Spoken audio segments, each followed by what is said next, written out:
Alhamdulillah wa syukrulillah.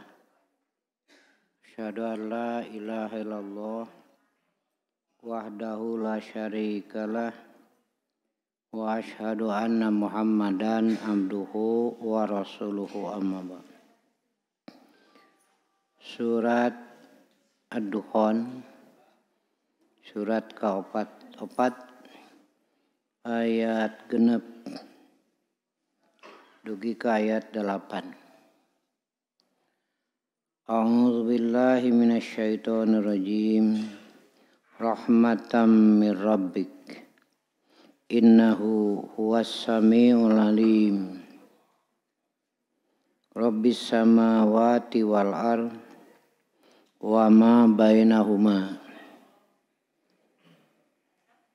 In kuntum muqinin. La ilaha illa huwa yuhyi wa yumit. Rabbukum wa rabbu abaikumul awwalin. Rahmatan min rabbika, sebagai rahmat dari Tuhanmu. Sesungguhnya Dia itu Maha mendengar, Maha mengetahui. Tuhan langit-langit dan bumi dan segala apa yang ada di antara keduanya. Jika kamu orang yang yakin. Tidak ada Tuhan kecuali Dia yang menghidupkan dan mematikan. Tuhan kamu dan Tuhan bapa-bapa kamu yang terdahulu. Turunnya Al-Quran sebagai rahmat. Rahmat yang sangat besar. Karena keteraturan hidup itulah yang mahal. Keteraturan hidup itulah yang menjadi maslahat. Keteraturan hidup itulah yang menjadi kemuliaan itu. Manusia dinyatakan sebagai makhluk yang terhormat.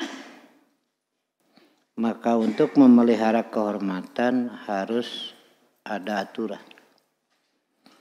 Bahasa Sunana merenahkeun hirup dina kakuduanana. Karena ketika hidup tidak pada kemestiannya, ini yang biasa menjadi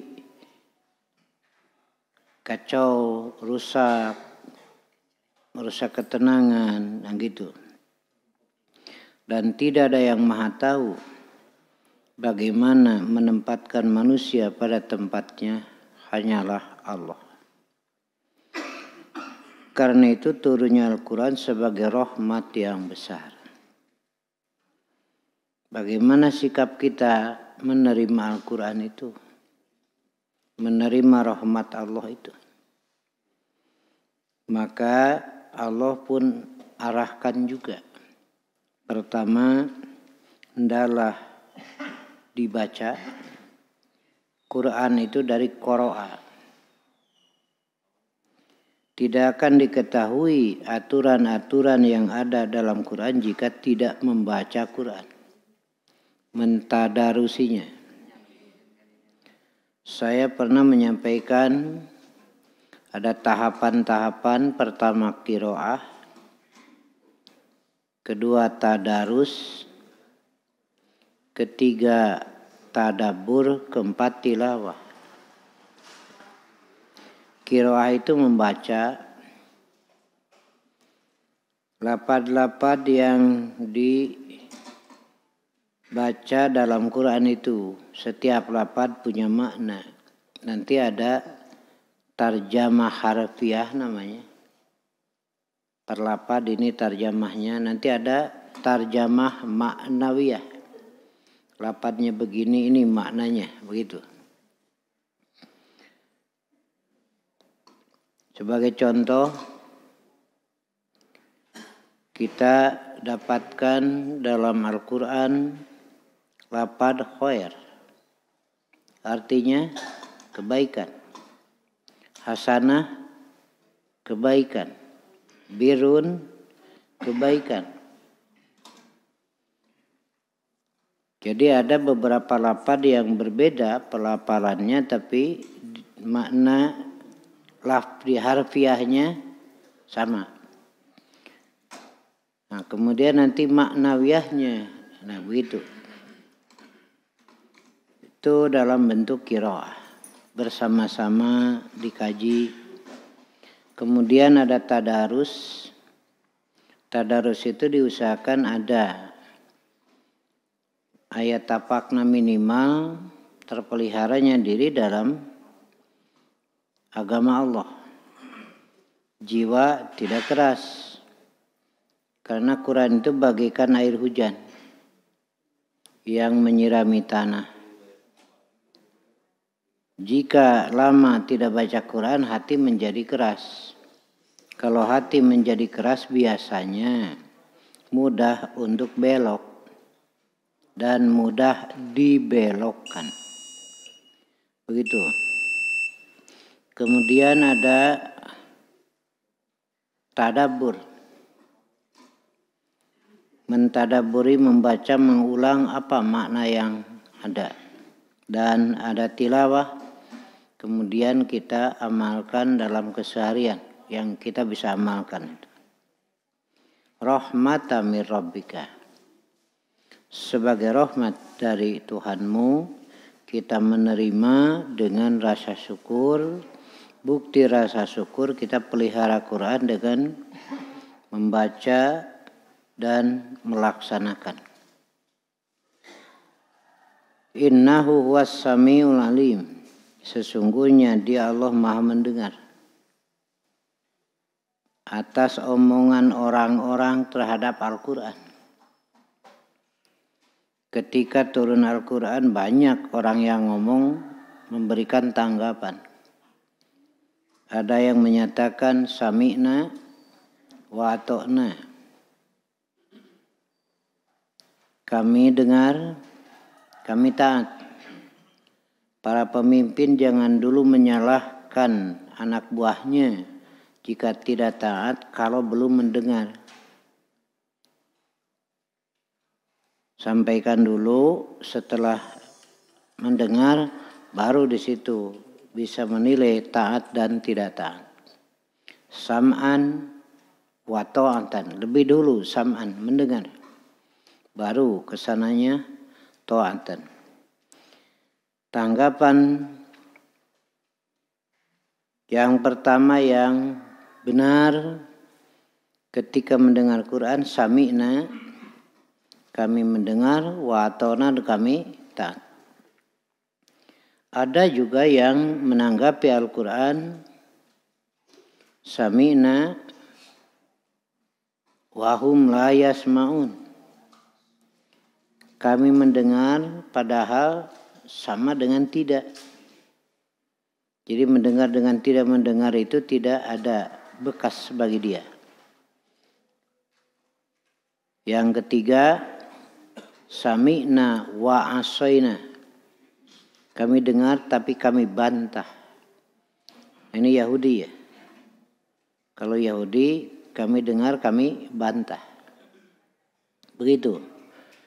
3 golongan mensikapi Al-Quran ketika Al-Quran dibacakan oleh Rasulullah Sallallahu Alaihi Wasallam.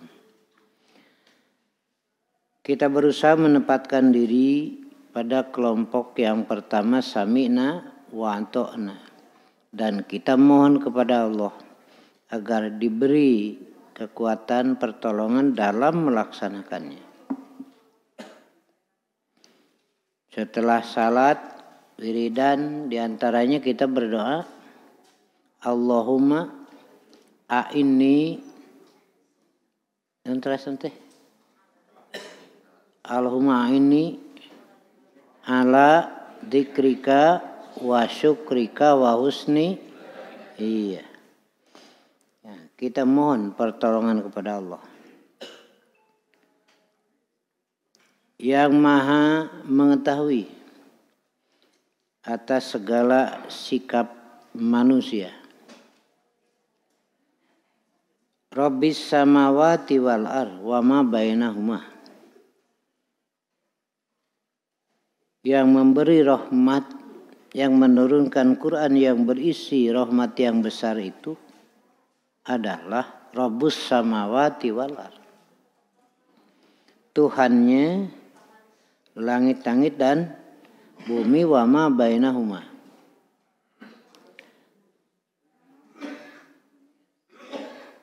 Ketika kita sholat malam, sholat tahajud, selesai tahajud kita berdoa, di antaranya adalah pernyataan Engkaulah Tuhan langit dan bumi dan yang ada di antara keduanya. Kemudian Allahumma amantu, Allahumma apa? Aku beriman kepadamu, berserah diri kepadamu, bertawakal kepadamu. Nah, sampai akhirnya nanti pengakuan. Mengakui kesalahan yang besar dan kecil, yang terdahulu, yang akhir, ampunilah. Nah, gitu. Rabbis samawati wal ar. Dalam Quran surat Al-Fatihah nanti sebagai induknya di situ dengan ungkapan Rabbil alamin, Rabbul alamin. Baik alam jin, alam manusia, alam langit, alam bumi, alam hewan, alam tumbuh-tumbuhan. Semuanya selain Allah disebut alam. Ma siwallah fahuwa alam. Apa saja selain dari Allah adalah alam dan Allah sebagai Rabb-nya. Karena itu dalam menetapkan aturan-aturan untuk kemaslahatan alam ini hanya Allah yang tahu. Karena Allah Rabb-nya. Sedangkan aturan-aturan manusia hanya bersifat dohir, tidak sampai pada sifat hakikinya. Karena itu pemanfaatan alam tanpa bimbingan Al-Quran rusak jadinya. Ini ada catatan ya. Manusia itu bukan pengguna alam, tapi pemanfaat. Apa bedanya pemanfaat dan pengguna atau pemakai? Kalau pengguna pemakai tanpa mempertimbangkan apakah sesuai tidak? Apakah melahirkan kebaikan tidak? Nah, kalau pemanfaat bahkan berpikir kebaikan apa yang bisa didapat oleh kita, bukan untuk sendiri. Disebut pemanfaat. Jadi manfaat itu adalah ma yusta'anu bihi bitawassuli ilal khairat. Nah, manusia itu sebagai pemanfaat. Perkara-perkara yang bisa menyampaikan menjadi jembatan kepada kebaikan. Nah ini silakan alam ini untuk dimanfaatkan oleh manusia. Allah turunkan air. Di antara air ada yang masuk ke dalam, lalu lewat ke mahma, keluar air panas. Marani genah tuluy di kotak-kotak pakai pelacuran. Gimana ini? Allah murka.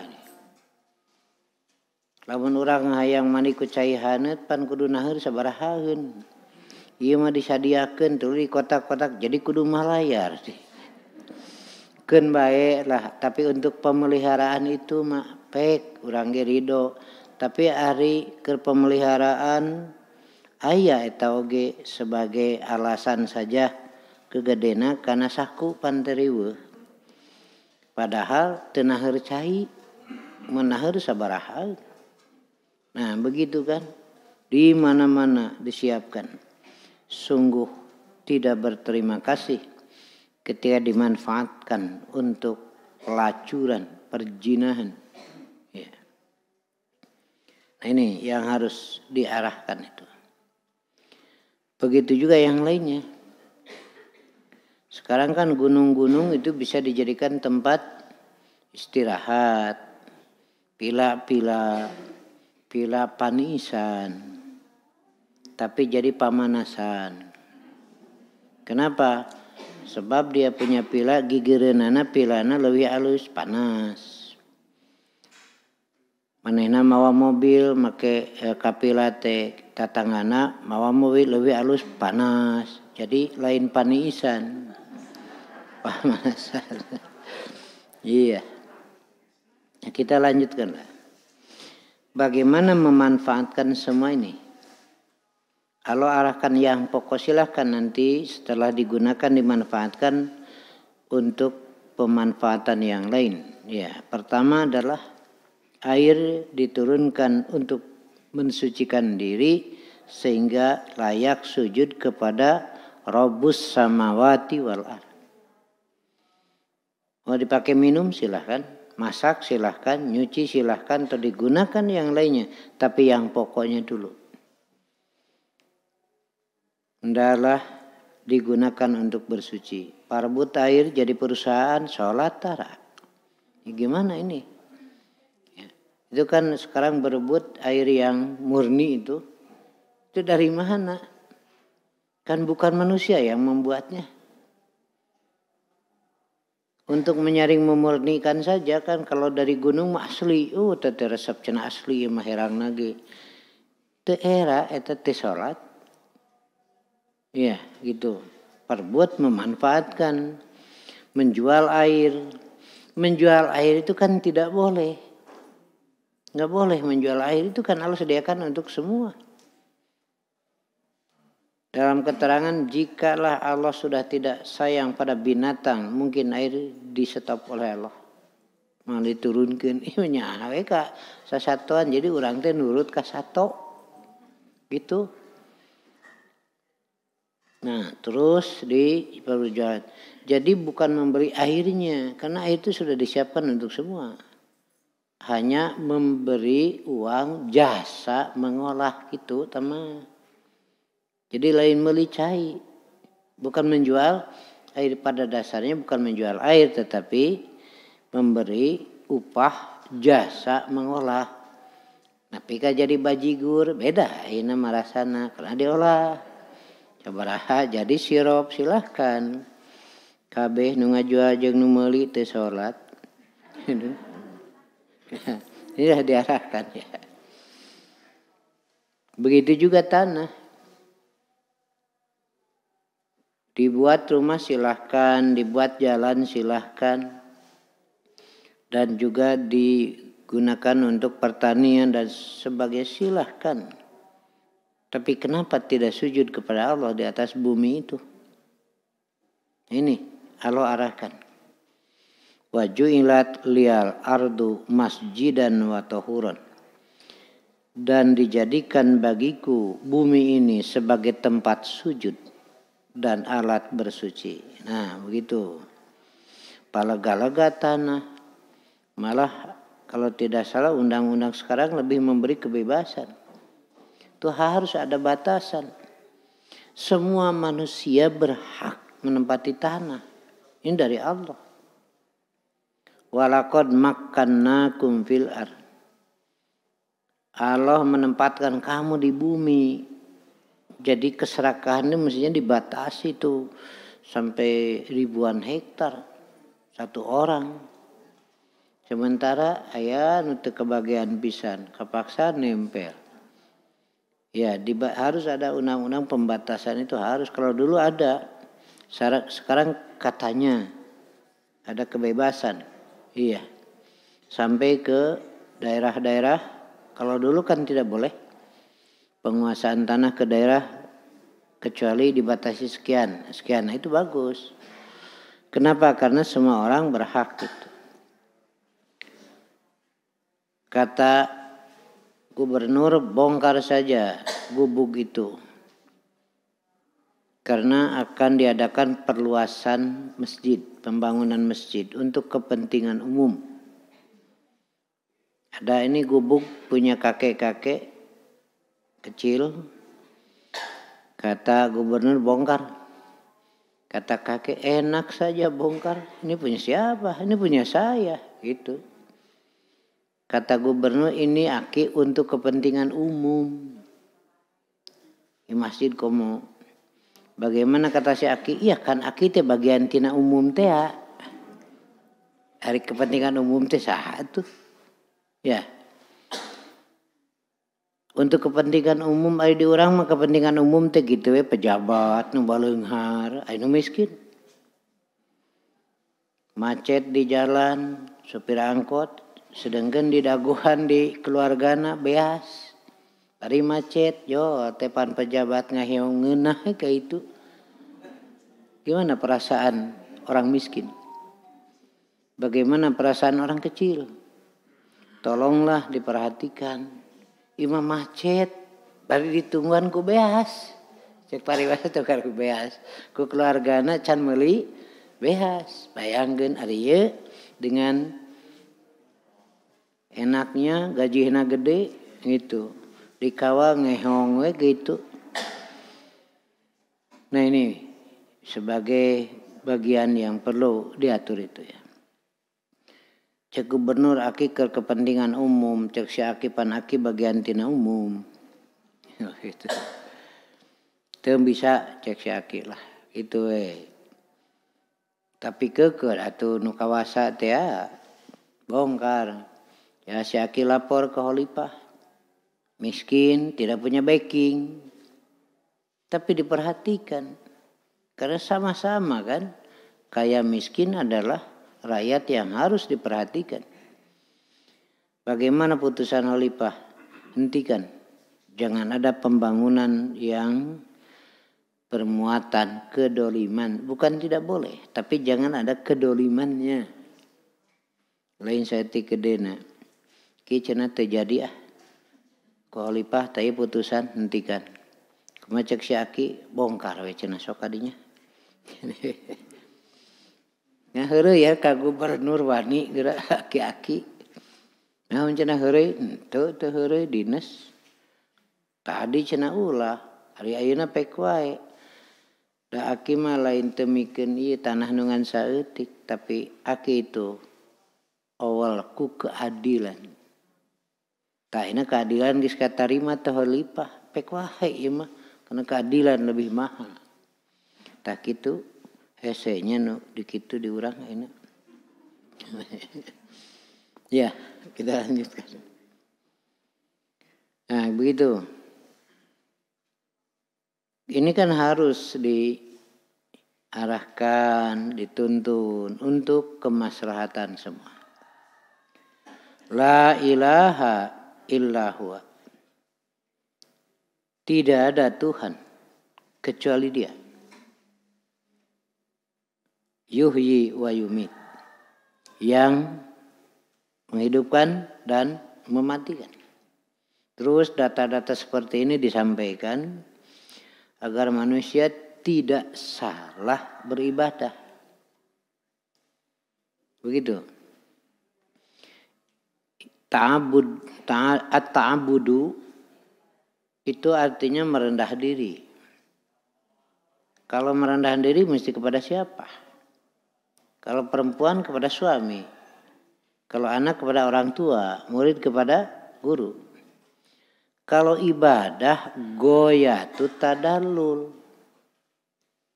Puncaknya merendahkan diri. Ibadah itu goyatu tadallul. Puncak merendahkan diri. Mesti kepada siapa? Mesti kepada yang memiliki puncaknya. Keutamaan, kemuliaan, keagungan siapa? Ya Allah. Karena itu la ilaha illa huwa. Tidak ada yang lain. Ketika manusia beribadah kepada selain Allah, kan merendahkan diri itu. Karena di antara makhluk manusia yang paling utama. Nah, makhluk lain tunduk kepada manusia. Nah, manusia kepada Allah yang maha tinggi. Begitu. yang maha tinggi, yang maha utama, yang maha tahu, yang maha bijaksana. Barulah terangkat kehormatan manusia. Saya sering mengatakan dari kehormatan selaku Bani Adam meningkat menjadi kehormatan diniyah. Nah, begitu. Jika tidak melakukan itu, maka jatuhlah kehormatan manusia. Sama dengan binatang, sama dengan tumbuh-tumbuhan. Naon atuh? Hirup teh itu dahar. Care orang gawe dahar sare gitu we.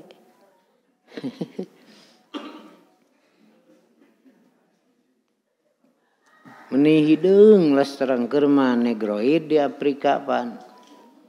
Negroid Sudani hideung. Tamah pagawe ngangon doma. Kapanasan di padang pasir, hideungna teh geus semu coklat aja mah. Herang hideungna teh. Iya, kan banyak itu yang bapak ibu yang berangkat pada haji. Meles hideungna teh pan. Tapi da gareulis teh. Cek maranehna mah. Itu ngaberi kita biasa ngagiring domba. Pegat ku Ibnu Umar teh tengah hari. Karunya lalu ditawari minum. Ditolak. Itu di luar dugaan. Tengah poe. Tak kudu nama dahaga ditawari minum. Ditolak. Mohon cenah. Kaget Ibnu Umar.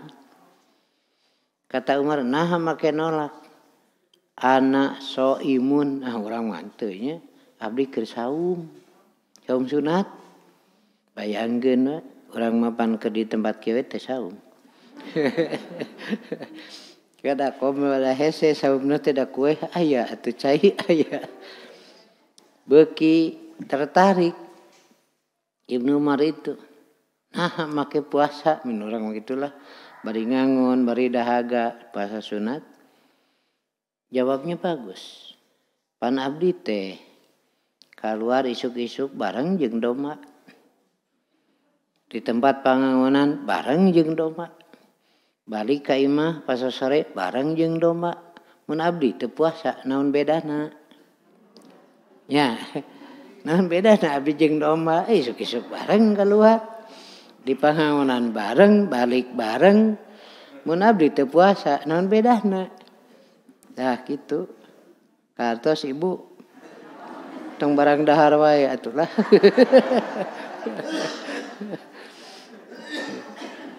Saya sering menyampaikan itu, Pak, cerita Ibroh itu. Cek bapana teh, jang, ya angon doma, yung, angon doma teh 5. Bapak terido, mun di tempat pangangonan batur milang doma jadi genep. Jadi tak itu amanat nanti. Kedua, lamun di tempat pangangonan aya anjing ngagogog, tong dilawan ngagogog deui pan ujang mah anak abah. Gitu. Katos. Doma teh 5 pek cenah. Ngan bapak terido mun batur milang doma jadi genep. Nah gitu kasusnya.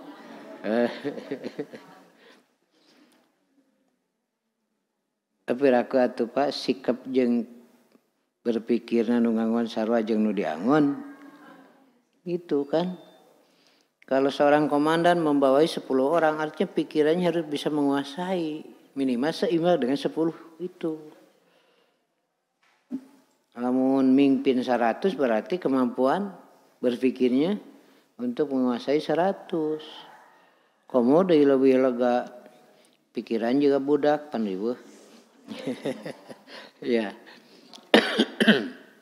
Gitu ya. Karena itulah hendaklah ikuti Allah yang Maha Tahu. Kaitan dengan kepemimpinan jangan minta.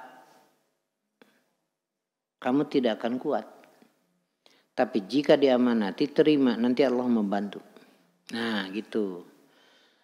Makanya saya rada ngahuleng aya anu pawartos bade berjuang ngaliwatan parlemen bade jihad itu. Nah beda jeung ceuk Nabi. Ceuk Nabi tong minta moal kuat. Ngan lamun diamanatan tarima keri bantuan. Pan ari ieu mah pada hayang ti memehna. Di urang mah jadi pada hayang mata keraripuh we. Nah iya karena dibiarkan oleh Allah. Dihantep ada kahayangna atuh. Jadi contoh bayinya teu ngarti ge ya. Itu kan ada yang disebut anjing mu'alam. Anjing mu'alam itu anjing yang dilatih untuk berburu. Atau anjing pelacak itu boleh. Untuk menjaga harta gitu. Nah ini anjing mu'alam. Kalau kita mau berburu umpamanya di hutan. Berburu binatang yang halal ya. Kita baca bismillah, kita lepas saja anjing itu. Biarkan. Boleh itu. Jadi alat kan? Boleh. Ketika menerkam binatang buruan utuh, ya halal. Tapi kalau ada bagian yang dimakan oleh anjing itu jadi haram. Dah gitu. Baik teu hati ge gitu. Jadilah menerang melepas baca bismillah biarkan. Nah, lalu menerkam binatang buruan. Utuh. Halal itu. Tapi kalau dia memakan sebagian dari binatang buruan itu haram. Paham? Oke, sim kuring teu paham, jual paham di mana? Jadi kalau utuh berarti benar dia itu melaksanakan tugas untuk saya. Jadi alat itu, betul. Tapi kalau ada yang dimakan berarti ada untuk dirinya. Dia ngudag nanti aya jeung keur manehna tamadi. Tak gitu, lolobana teh pan keur manehna. Jadi lebat teh ngegelna lah. Ya. Sampai di sini saja dulu saya mau ke pamengpeuk ya. Mudah-mudahan ini kita lebih perhatian kepada Quran, lebih kita baca, lebih kita ambil manfaatnya, hikmahnya dan seterusnya. Intinya kita terbimbing dalam hidup. Sekian aku qouli hadza wa astagfirullah li wa lakum. Wassalamualaikum warahmatullahi wabarakatuh.